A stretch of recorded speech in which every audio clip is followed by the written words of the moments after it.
A little over a year ago, I built these temporary shelves in the closet that's in my office. And from day one, they've been collecting this unorganized junk that you see here. So, in my usual style, rather than try to deal with the mess directly, I'm going to hide it. And I'm going to hide it behind the door that I'm building right now. This door will match the other doors that I already built for the house. And if you want to watch a full video of me doing that, there's a link in the description. It gives a lot more detail than I can show here.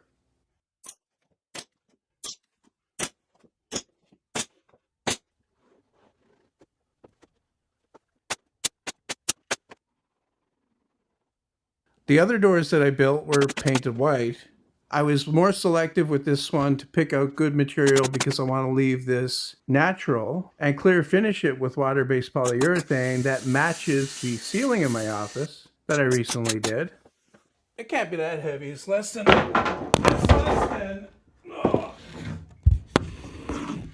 Oh. With the door done, I can move on to making the rollers in the track. And I gave this a lot of thought as to how I wanted to do it. I wanted to basically get the bulk of it made from wood.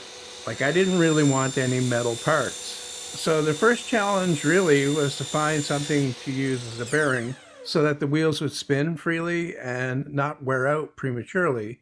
I've got this empty caulking tube, and the plastic that these are made from is really slick. And of course, you can't beat the price, so well worth a try anyway. I could then figure out how big the wheels needed to be and then drill a hole in the middle. And the drill bit that I had wasn't quite big enough. So I drilled the hole first, and then I reamed it out a little bit more with the drill bit so that I wouldn't have so much sanding to do to fine tune it up to the correct size. And then this is just decorative, but I drilled 4 holes around the perimeter, and it makes it look more attractive, I think, more like a wheel. I could then cut out the wheels with the jigsaw and fine tune the roundness of them on the belt disc sander. And then I can bring it to the router table and round over all of the sharp corners. With that done, I can cut out the track from a piece of hard maple. And I'm more or less designing this as I go along, but I know the length of the track needs to be twice the width of the door, and it also needs a groove for the wheels to ride in, and I'm doing that in a series of cuts.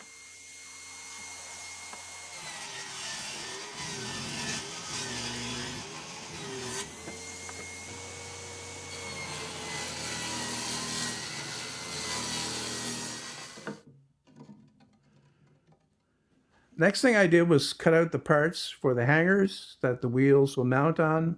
And I'm using the same 3/4 inch Baltic birch plywood that I used on the wheels. And I thought about what way I could design these, but I ended up leaving them very simple. And I also wanted to see what these would look like with just a clear finish, because my original idea was to paint these black.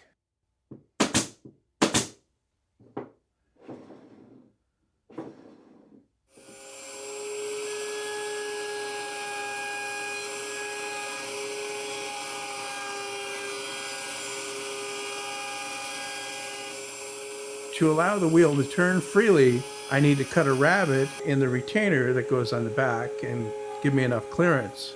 And again, I'm doing that on the router table. I've got a straight cutting bit installed that's sticking up just like a 1/16 of an inch. And I'm using the adjustable wings on the fence to guide the circle as I cut the recess. As you can see here, when it goes on, the wheel is free to turn, and to secure it in place, I'm going to use 2 screws only. I'm not going to put any glue on this because I want to be able to take this apart later so that I can lubricate it.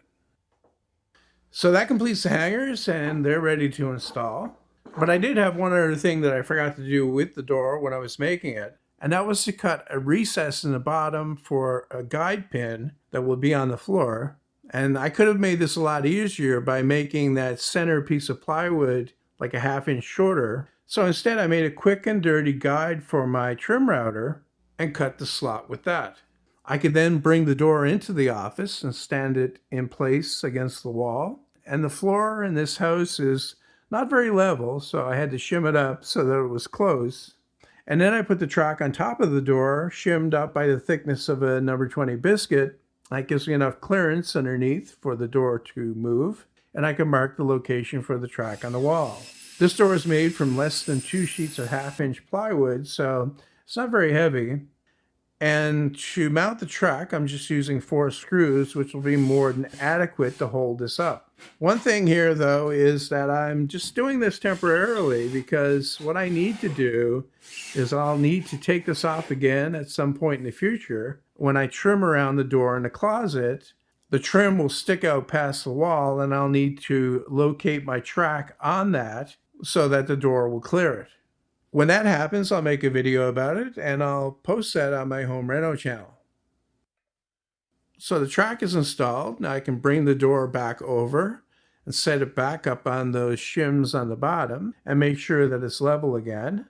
And then I can put one of the hangers up to mark the locations for the screws that I'll use to mount this.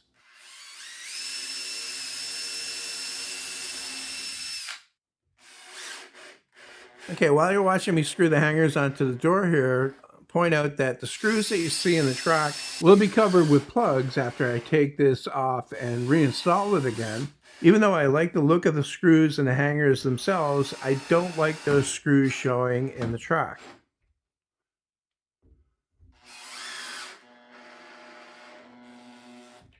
Okay, so with both hangers installed, I can try it out and see how it rolls. Pretty smooth, actually. Like I said earlier, when I take this down again to reinstall it with the trim, what I'll do is I'll take the wheels out of the hanger and I'll get some grease around those axles to make it roll even smoother.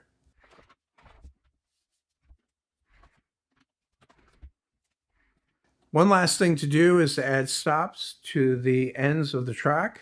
And these are very simple. These are just pieces of the same maple as the track that are cut on an angle on the end so that stops the wheel as it rolls over.